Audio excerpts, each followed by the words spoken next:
Today, our topic, when you make a mistake, turn around. We're going to look at that in terms of a number of different people on the road. And the first one is a character in a story that Jesus told. Jesus said, once upon a time. So this is a fable. This is just a story Jesus told. Said there was a man with 2 sons. And one of the sons, the youngest one, said, "Dad, give me the share of the property that I'll inherit when you're dead. I don't want to wait for you to die.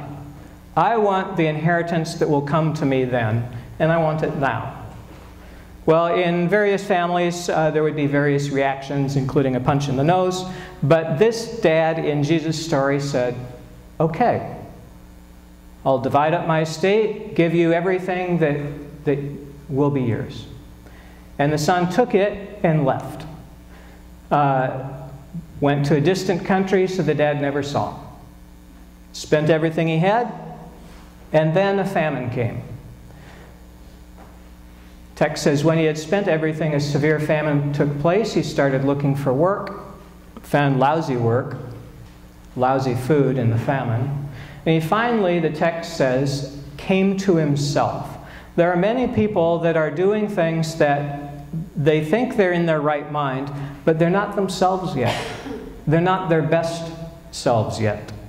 And if you pray into their lives, you might be able to help change them and help them come to themselves. Jesus said this young man, when he was in famine, unable to eat anything good, finally came to himself and realized back home, the servants were living better than he did. So he could go back home and ask to be treated like a servant. He didn't deserve to be treated like a son anymore. But he could go and ask to be treated like a servant. So when he came to himself, he went on the road, headed home. Said, "I will go to my father." And so he set out, went to his father, and the text says, while he was still far off, his father saw him and was filled with, and I left this blank so that you could guess what the father might be filled with. Because some of you might guess rage, or various stages of anger, resentment, a desire to get his money back. Lots of things could go in the blank, but as Jesus tells the story, he said while he was still far off, his father saw him and was filled with compassion.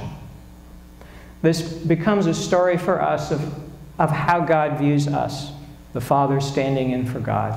That as we go on various adventures and journeys away from God and decide to return, that God is looking for us, and God is looking with compassion, waiting, hoping for our return. His father saw him, was filled with compassion, ran down the road, put his arms around him, and kissed him. So I don't know if you have an image of God kissing you or not ever, but this is the image that Jesus presents for people who are returning to God, that God welcomes them with open arms.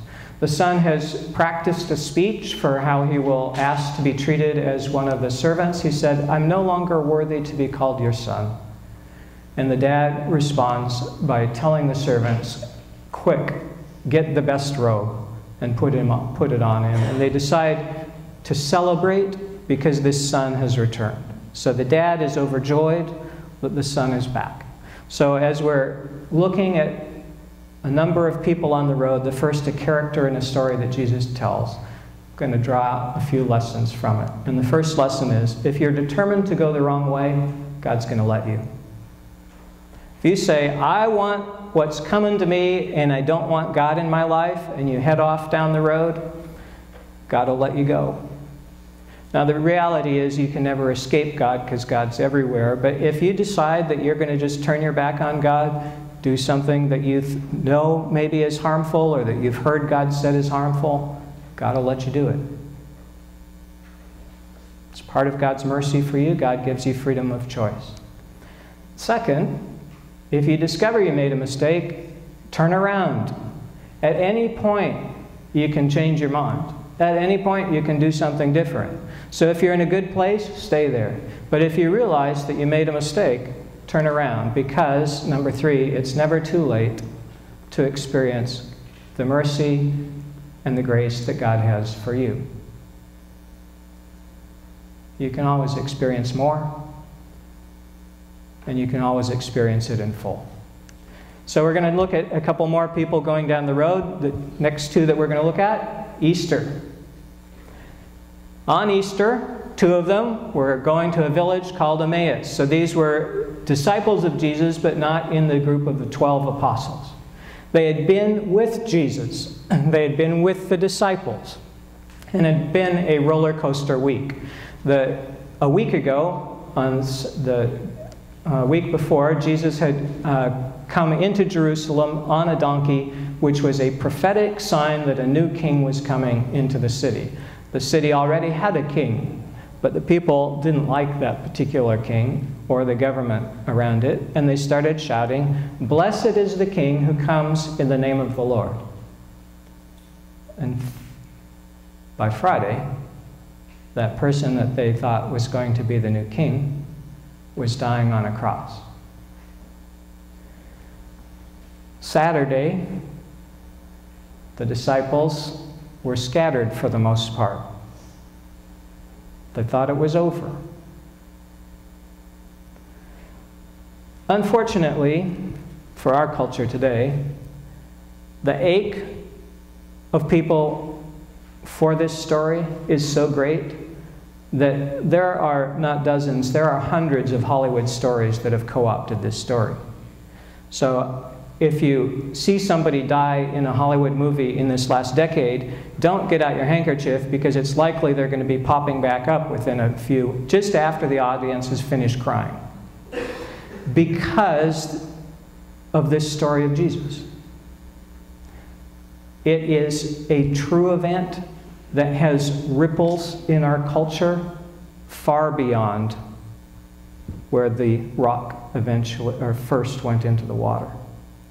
And so there are many people who tell this story, but the story where it happened in history is the story of Jesus, who died on Friday, was mourned on Saturday, and on Sunday morning, the women went to the tomb because he hadn't had a proper burial. In Jewish custom, you couldn't touch a dead body on their equivalent, their worship day. So, because he died so late in the day, they weren't able to put spices around the body and do the kinds of things that you would normally. So the women, at their first chance after the day, like our worship service, was over, they went at early dawn and went to the tomb, where there was going to be a rock over it, in front of it, but it was rolled away. And when they got to the tomb, they discovered that it was empty. They went in and didn't find the body. While they were there, they saw two men that they had never met, two strangers, who asked them, "Why do you look for the living among the dead?" I've told a story that I'm about to tell, I've told a few times, but it has sunk into my brain but not into my spirit yet, and so I need to keep hearing it and keep reminding myself of it, and maybe it'll be helpful for you too to hear it again.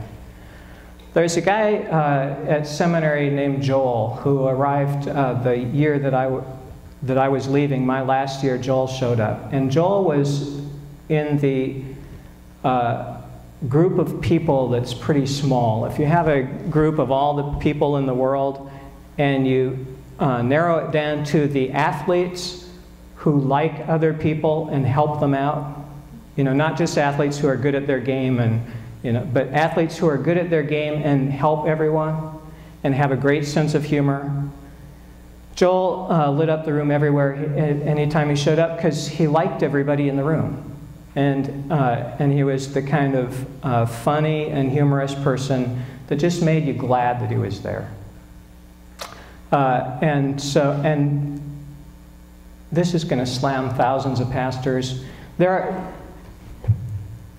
Every pastor serving God has something good about him or her. And there are many adjectives that you could use to describe various pastors: faithful, loving, kind, all kinds of different adjectives. scholarly, whatever it is for that particular person. But at least for me, there's very few that I would say are cool. But Joel was cool. And it just made me so glad that there was somebody in the church like Joel. Joel went to do his internship at the same site I did, and then he graduated, went to a church in Illinois where he was serving as pastor. And 2 years, less than 2 years into his time as youth pastor, there was a snowstorm and another driver, and Joel died at age 28. And it just hurt. Because there's lots of people at the end of their days when they die, you think, I'm sad they're gone. But they had a great full life. And the last couple years haven't been so good. And now they're with Jesus, and we miss him, it's sad, but Joel wasn't like that. He was only 28, and he was one of the best, or maybe he was one of the best that I know. And for him to be gone, it just hurt. I was on months later, I thought I was over it. I was on a tour of national parks. I went to church at church at a random city next to a national park. And the beginning of the worship service, the pastor says, okay, turn to your neighbor and say hello. So everybody gets up, turns to their neighbor, and I look at the neighbor next to me, and they have Joel's last name on their name badge. And I broke into tears. And those of you who know me, I cry about once every 5 or 10 years. I couldn't speak to them or tell them what was wrong or that they were okay. I was just having a moment. I had thought that I was over it until I saw their name tag. And then I realized, this just hurts so bad. I'm not over it. So I decided to go to Joel's gravesite, which was in a little tiny cemetery, and I went there in Minnesota in winter. And I'm from Alaska, so I should have known that little tiny cemeteries in the middle of winter, how they might behave. But I didn't think about it, and so as I was looking for his gravesite in the snow, dusting off the snow off one tombstone after another, and the sun's going down. Eventually the sun sets, and the light's fading, and I said, God, I can't find his tombstone. What I didn't know was that it's winter. Of course they haven't done anything yet, because it's freezing cold, the ground's hard, and his tombstone wasn't there yet. So I wasn't going to be able to find it. But when I said, God, I can't find it, this verse just washed over me. Why are you looking for the living among the dead? What I was missing was not Joel's corpse. I was missing his spirit, the life that he had. And that was not there in that graveyard. Joel's alive. Jesus is alive first out of the grave. But it's not just Jesus that this verse applies to. If there's somebody that you're missing, they are alive in Christ. So the women at the tomb didn't know that, however. This was the first Easter, and they hadn't fully recognized what was happening yet. The two men tell the women at the tomb, why do you look for the living among the dead? He's not here, but he's risen. So the women go back and tell the guys. They tell the other disciples. Returning from the tomb, they told all this to the 11 and to all the rest. And these words seemed to them as, left you another blank, as joyous news, or as the best thing ever, but what it seemed to them really was nonsense.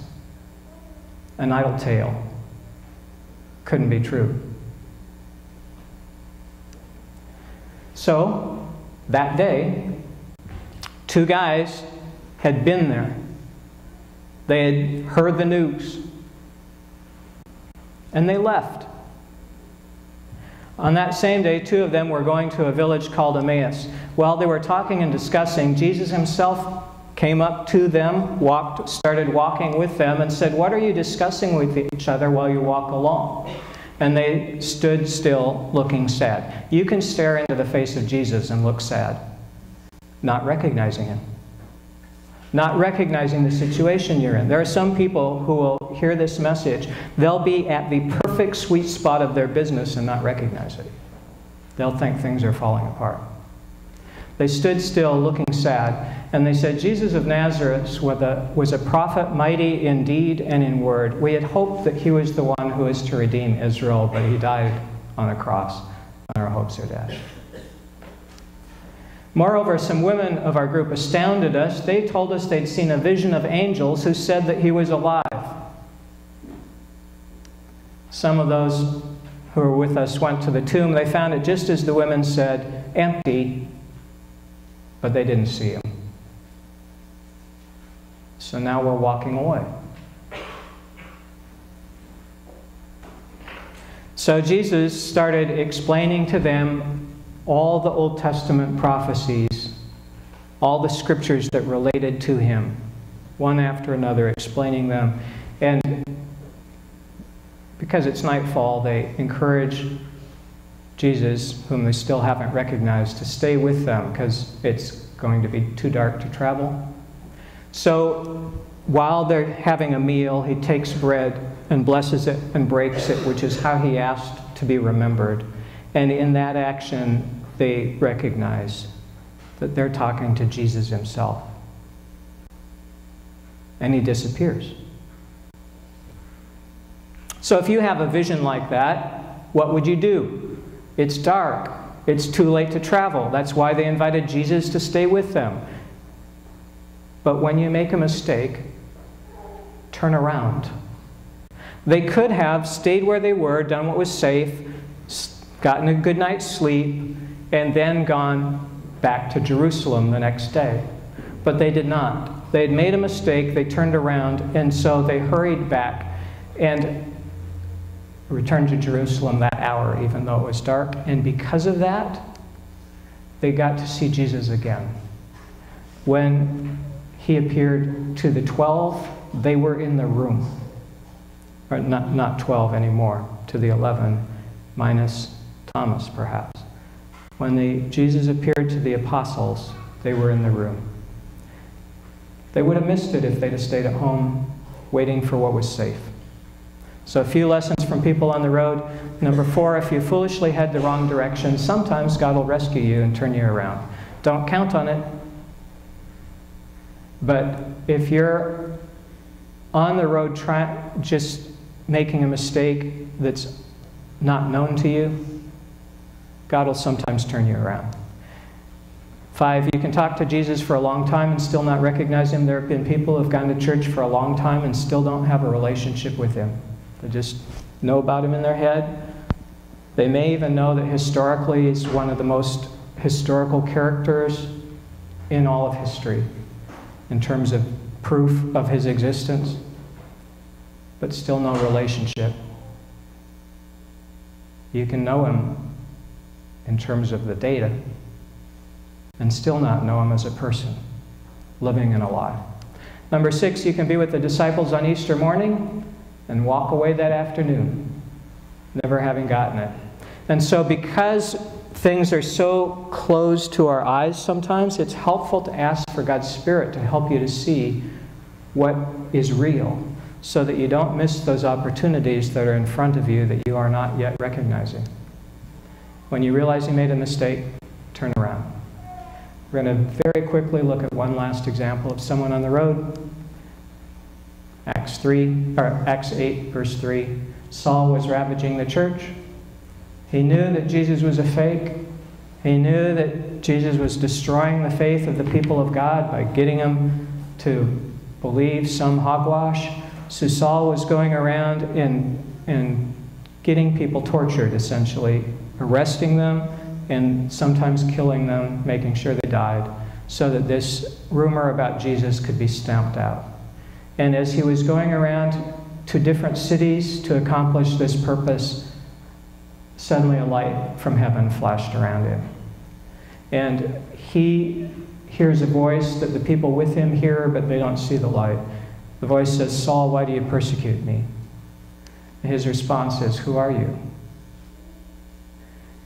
The voice responds, "I'm Jesus, whom you're persecuting." What would you do? Some people would say, I am on a trajectory of my life. I'm not going to be derailed. I won't turn around.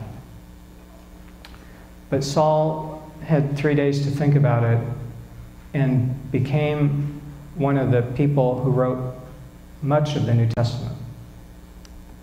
For 3 days he was without his sight. He neither ate nor drank. And then God spoke to another man, Ananias. Said, "Ananias, I've just told Saul about you. And Saul has an image of you coming to heal his eyes. He can't see right now, but he's in a vision. He's seen you coming to heal him. So lay hands on him so that he might regain his sight." And Ananias says, I've heard about this guy. He's destroying the church, and he's come here to destroy us. Go. He's an instrument I've chosen. Saul was on the road. He turned around. Ananias had clear intelligence about Saul, but it was dated by 3 days. And he also turned around, made a different choice. And because of that, you can read in the Bible the book of Ephesians and Colossians and Philippians and Romans. You can hear Paul's story in Acts, Thessalonians. It's a rich, rich group of material because Ananias was willing to say yes. So a few lessons from people on the road. In summary, if you're determined to go the wrong way, you can. God will let you go any way you want. If you make a mistake, turn around. It's never too late to experience God's grace and mercy. If you foolishly head the wrong direction, sometimes God will turn you around. You can talk to Jesus for a long time, still not recognize him, so ask God for the ability to see Jesus or an opportunity when it appears before you. You can be with the disciples Easter morning and walk away that afternoon. And 7, when you realize you made a mistake, turn around. Bonnie Tyler had a career-defining song 30-plus years ago, Turn Around. And it's been in my consciousness all week. And I don't think I'm going to play it for you because YouTube's been so sticky today. Yeah. So if you're a country western fan or for whatever reason, the song has nothing to do with Jesus. It's about a relationship between two people, except that she sings "Turn Around" about 15 times throughout the song.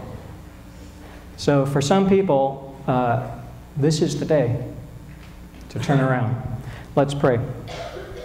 God, thank you for your amazing mercy for us so that you let us go the wrong way.